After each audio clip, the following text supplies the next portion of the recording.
The following video is presented by Audience on Demand, programmatic solutions from Vivaki.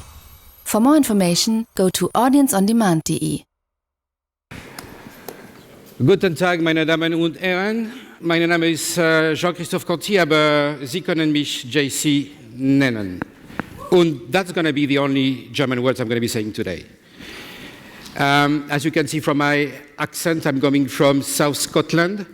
And nonetheless, definitely pleased to be here with you today. So if we want, obviously, if you want to look on your right and your your right, you will see someone who has definitely lost a bet, because by this fantastic afternoon today, talking about real-time listing yield optimization, you must have lost a bet, right? Meaning that could be the most boring topic ever.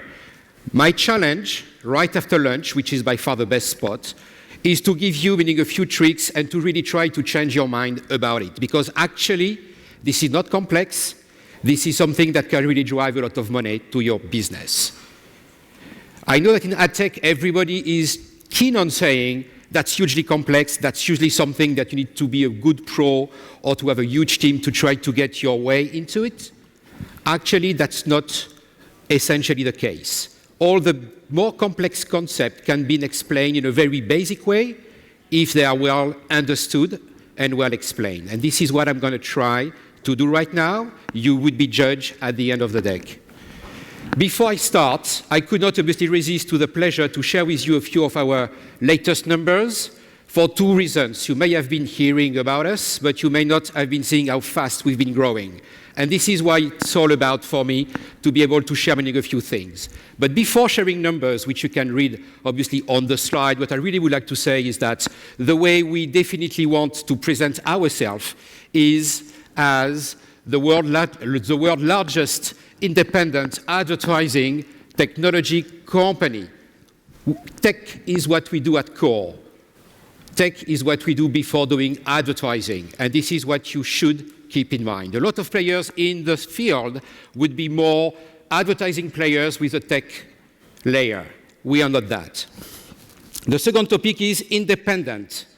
Independent because we do not buy media, we do not sell media, we are just proposing a platform for players like you to get your inventory sold to other players, advertisers, media agencies, independent trading desks, working with other kind of players who are going to be bringing their solutions, be they data, be they optimization, to really help you to take more out of your inventory. In terms of numbers, actually, meaning I was quite sorry because this slide is something like 3 weeks old and it's already outdated when it comes to the ads served on a daily basis. We had 2 days ago our first spike at 40 billion on a day. Quite amazing volume. I hardly can see myself what that represents, but this is what I was told. That's big, so you should trust me. If we go just quickly about what I'm going to try, obviously, to cover today. First, going to be about what's yield management, where it can apply, and that's going to be, I guess, very straightforward, and you will get that. What are the challenges in yield optimization for publishers? And what we can say about the future of yield optimization for publishers. Fairly straightforward. Let's go into it. Definition first, meaning we could say that this is all about controlling a fixed perishable resource availability to affect pricing in order to maximize revenue. That means if you are dealing with a resource which is perishable, and you can really try to control the availability to maximize. That sounds pretty straightforward, but let's go into it. Here are a few kind of industries. And if we really want to go into detail, you need to understand that there are a set of criteria that you need to match in order to understand whether you can do yield optimization or yield management. First, is there a limited resource available for sale? 2, are they perishable? Can you have different level of price for the same good? And last but not least, is there a fixed high cost relative to the price of the variable cost? Frankly, on the retail side, you can produce as much as you want. Usually the price stays the same. The way for you to increase your revenue essentially is going to be production management. You want to make more money, produce more. Straightforward. In the telco business, you could say, and actually this is what my 15-year-olds are saying, there is limited bandwidth that you should increase it. But at the end of the day, bandwidth is a limitation, and resource is perishable because this is every second, right? But whatever I want to say about it, if Mr. here or myself are going to the same provider, we're going to get the same price for it. So here it's much more pricing optimization, which means they may say, depending on the volume you're going to take, you're going to have different level of price. It's not yield management still. If we go on the aviation and the digital ads piece, yes, you can definitely do it for very simplistic reason, and you would guess it. Limited resources, absolutely. In a place, you cannot sell for more seats that you actually have in the place. Whether it's perishable, yes. When the plane has departed, you cannot sell a seat on that plane. Whether you can have price that may change, obviously, I am sure that the ones who are not living in Berlin may have paid different prices for their plane to come here. Depending on what? Depending on many things. How much in advance they've started to think about that, whether they have a loyalty card, whether they are identified, whether they've been buying from different websites. But that's still the same seat. And guess what? And that's, I guess, what's going to interest you. Digital ads. Obviously, limited resources. You can sell more for the impression that you have. And that's per impressions. When the impression is meaning seen, you cannot sell it again. And if you have not sold it, it's lost, and so on and so forth. And I would say what is even more important is that the cost of the content or the cost of the development that you want to do is much bigger versus the price of the ad. So you can potentially sell it for very low or very high. And this is why it's going to be very interesting to have this discussion. If now we try to have a view at, here we go. What are the components of the yield management? Data collection, obviously, be able to really collect all the right data.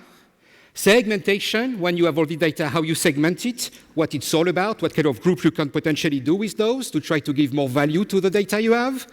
Then it's about forecasting. And I'm going to be really insisting on that. It's about how good you can be to forecast supply and demand at the same time. Not just supply and demand. You're going to see that in a few minutes. Then it's about optimizing. Once you can anticipate what is the supply you're going to have and what demand is likely to hit you, how are you going to be adjusting the price to really maximize your revenue into it?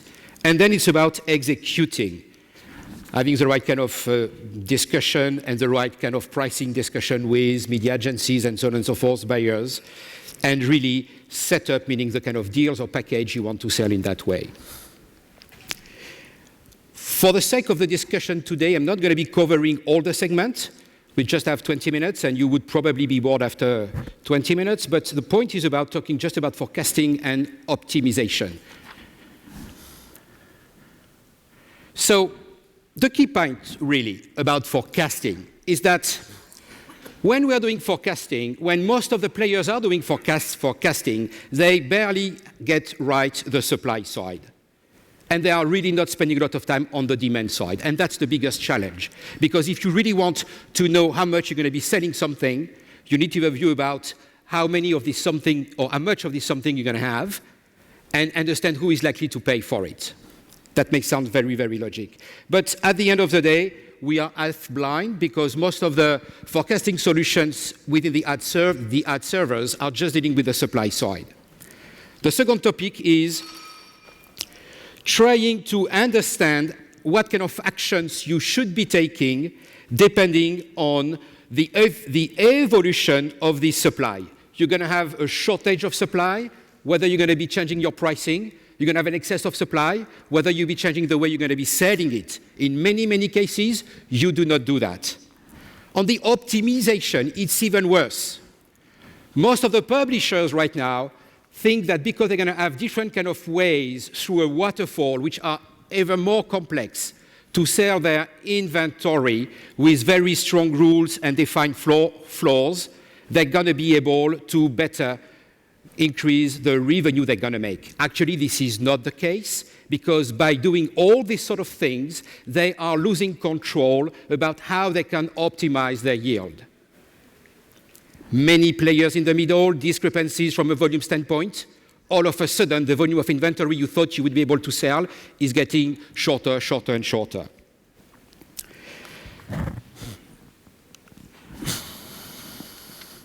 The second topic here is the real value at this stage is how you're going to be able to leverage these kind of campaigns and try to make them efficiently compete against those campaigns. This is fairly known, right? This is what you've sold, and you know exactly at what price you've sold it. This is what you sometimes struggle to understand what's going to be the price. And because you have waterfalls, this is where you are even more struggling. You are selling it for cheap, when it could be the perfect way to increase the revenue you have around. May sound still a little bit fuzzy. Let's get into even clearer kind of approach.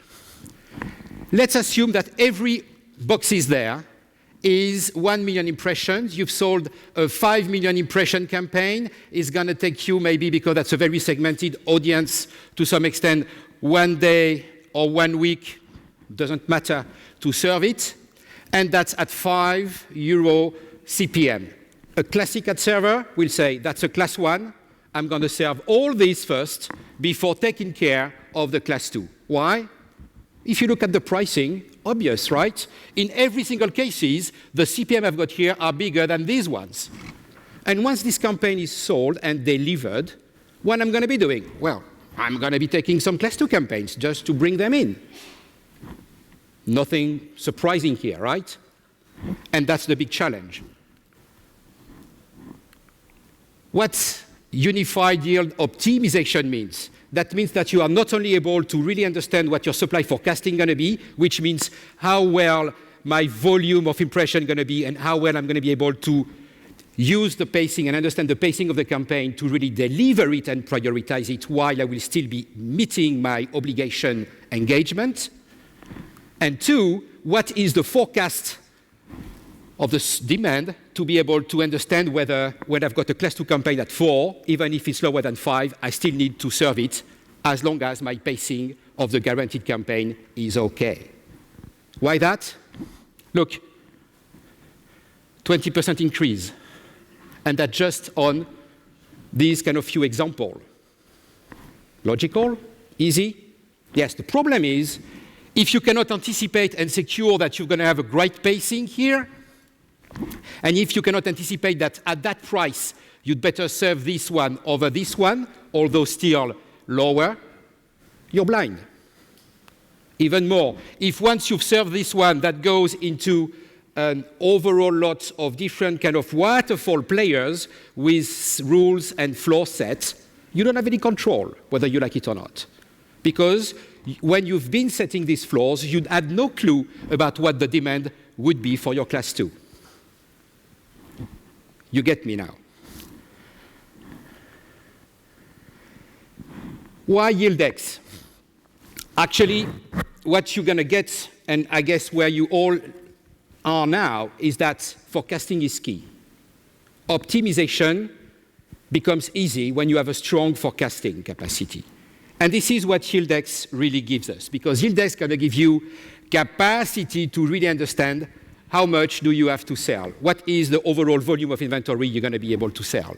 It's going to give you visibility on the sales management, how I can maximize my revenue, selling better at different price points. Audience management, how I can be able to segment my audience to get the biggest level of demand or the more demand.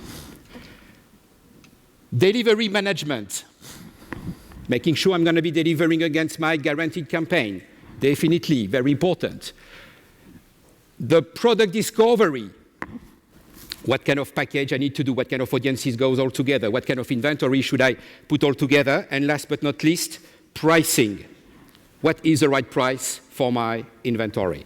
All these kind of features may sound fairly straightforward, but they are all going to be helping you, provided you've got a very strong forecasting, to really optimize your revenue. All these features is what Yieldex is doing. Yieldex may not be very well known in Europe, but this is this is pretty much the sole in its own kind in the US, as they've been working with the top 50 publishers in the US and with a few here in Europe, and we are very delighted to be able to work with them. Now, that being said, look at that, and that's fairly straightforward. That's a study we've done in Europe 1.5 years ago. And we were trying to compare between what Yieldex was able to forecast versus what the classic forecasting solution in a third-party ad server was able to see. Just on the classic run-off site, which is the entirety of the inventory you have to sell, right? Forecasting in advance, Yieldex was almost, meaning 27 points, if not 30 points better. And that's not the challenge. The biggest challenge is when you go into verticals, not that much, but when you are starting to come into areas or geos, it was in the range of the 50s. And if you are doing audience segment, which means women 45, 55, Berlin area interested in finance, you are there, when Yieldex is still there. And guys, let's be clear. This is a ton of money here because this is the most valuable volume of impressions you would be able to sell at a very high CPM. Here you may be talking at 2, 3 euros. Here you are talking at 10, 12, 15 euros CPM. So you'd better be right because that's money you are not, meaning you are throwing through the window. And that is the key point. Now you're going to tell me why Yieldex is better. Essentially because most of the ad servers have forecasting solutions that are just getting a sample of the log-level data. Yieldex gets every piece of information. 3 months to upload everything into it. Log-level data during 3 months. And then it starts to crunch the numbers. It starts obviously to use that. And it really gives you a much better anticipation on both supply and demand.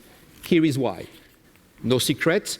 No magic wand. I would love that would be the case, but it's not the case. Now you've solved the forecasting topic and you have the right tool to be able to really be as accurate as you can. Because, so that we're clear, if you say, yeah, but I don't want to take any risk, I am just going to be adjusting my delivery at plus or minus 20%, you are just playing with your margin. Now, that is clear for you. What you are doing once you've got that, once you have a very efficient forecasting, you need to optimize. Forecasting optimization, right? Optimize. Guess what? All these dots here, green dots and red dots, are the bids for the non-guaranteed campaigns. If I am putting these same campaigns competing against class 1, all these campaigns have much higher bids versus the green when they are not competing against class 1. Logical. Which means that at certain time of the day, there is less inventory available, not a surprise, between 3 a.m., 2 a.m., and 8 a.m. The people who are keen on buying on a class 2 and bidding as a class 2 non-guaranteed, if they are put in competition with the class 1, they're going to be buying much more. And even when there is no scarcity of supply, they can still be above the green dots. What does that mean? That means that if you are comfortable with your supply forecasting at this stage, you could be taking in all the red dots and letting down all the green ones, right? Sounds logical, right? That's what it's all about. And it's not rocket science. I know exactly what the supply is going to be, and I can make competition from my class 2 into my class 1. So, in essence, I would say, and I hope you are all with me right now, obviously the first point is just to make sure that you've understood what the first slide was all about, which means that yield management also applies for airlines, also for ad digital ads. But the second topic is because the way we are set up, without having very efficient forecasting and efficient optimization approach, but especially because we don't have enough strong forecasting on supply and demand, and because of the way we are set up, most of the publishers are not maximizing their inventory at its true value.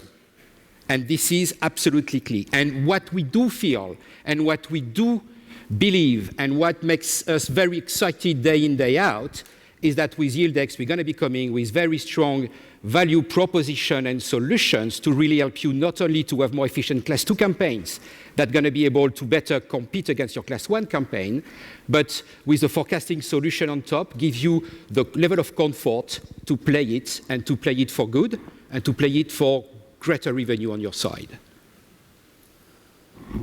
I hope it makes sense. Thank you.